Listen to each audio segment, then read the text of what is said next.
James didn't hit the guy hard enough to make a sound, but the way that clipboard enforcer hit the pavement, it echoed through the whole neighborhood like a firework in a church.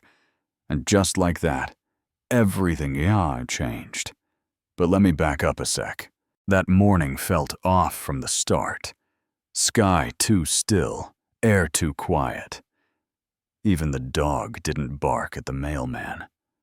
I was microwaving a cup of coffee that had already died twice when I saw them 3 figures walking down the block like a hit squad for suburbia.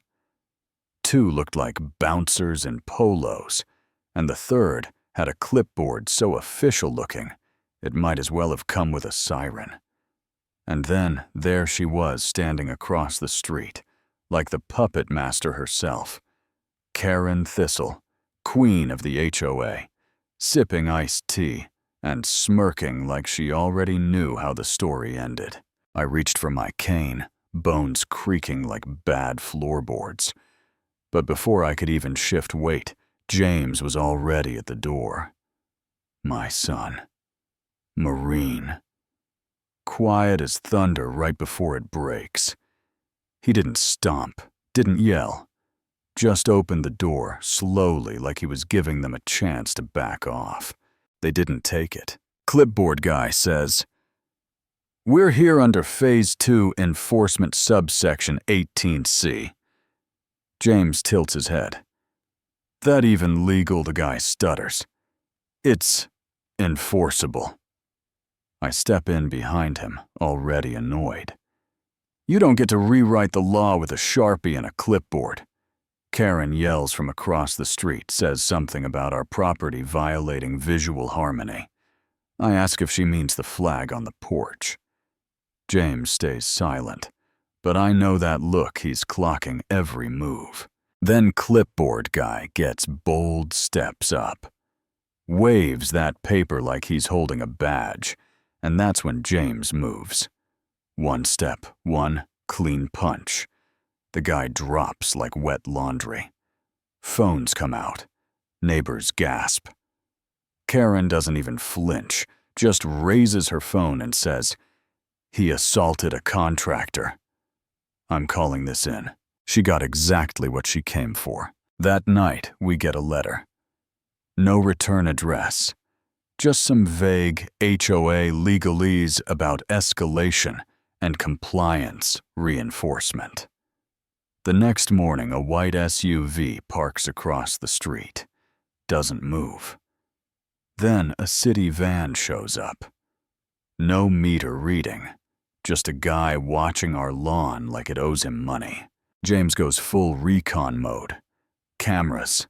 Motion sensors. He rigs the birdhouse with a lens. Even the mailbox got a surveillance upgrade. And that's when we caught him figure in a hoodie, gloves on, moving slow through our yard, like he was pacing out a blueprint. And the next day, like clockwork, Rick shows up. Old buddy from high school. Big smile. Too smooth. Heard things got a little intense, he says. Doesn't even pretend to knock, just walks up like it's 2005 again. Karen's overreacting. But if you just move the shed back 6 inches, James cuts him off. Still wear those gray Adidas, Rick pauses. Nah, not in years. We both know he's lying. That night we peek through Rick's garage door, cracked just enough to see what he didn't want seen.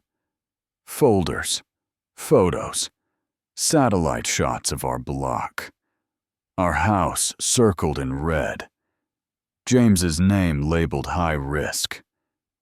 HOA contract with Karen's signature. And Rick's not just helping, he's organizing. That's when it clicked. This wasn't about fences or grass height. This was about removing us. Then comes the show. Morning. Karen sits in her lawn chair like royalty. HOA goons mark our yard, with chalk citing non-native foliage. I point at the oak tree and say, "That tree's older than you." Karen just smiles. We all want to feel safe, but we know what this is. It's theater, and then comes the breach. Middle of the night, James catches two men sneaking along the fence. One with a GoPro, one with a baton. James hits the flare trap. Red mist everywhere. Rhonda, our neighbor, runs out with a fire extinguisher like she's storming the barricade. Karen shows up mid-mayhem bathrobe and phone in hand, screaming about veteran instability. Police arrive. We hand them footage. James doesn't say a word. A week later, we're servants. Dites-moi.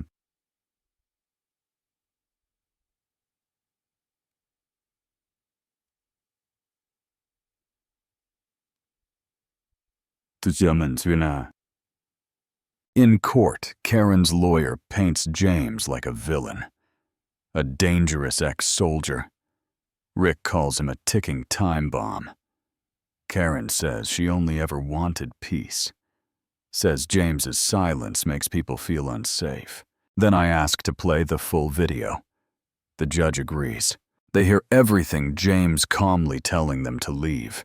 Enforcers admitting they have no warrant. Rick whispering make them panic quietly. Rhonda hands the judge the HOA Charter Section 6118. Federal protection. You mess with a decorated veteran, you need federal clearance. Karen knew. She did it anyway. The judge drops the case like dead weight. Karen resigns. Rick sells his house and vanishes. Rhonda calls it karma in stereo. His place now owned by a family with twin toddlers who screech like banshees. 2 contractors lose their licenses. Turns out Karen's brother funded the entire operation. And us, we rebuild the fence. Stronger. James plants a flag his own design. Not military. Not HOA. Just peace and resilience. The cameras come down. The van stops showing up. Neighbors start waving again. One night, I sit with James on the porch.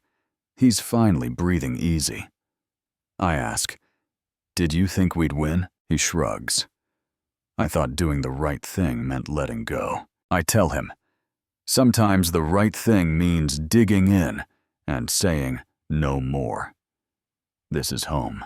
And we didn't leave. We stayed. And that made all the difference. Later that night, I sat alone on the porch with a glass of cold tea watching the breeze tug at the edge of our new flag.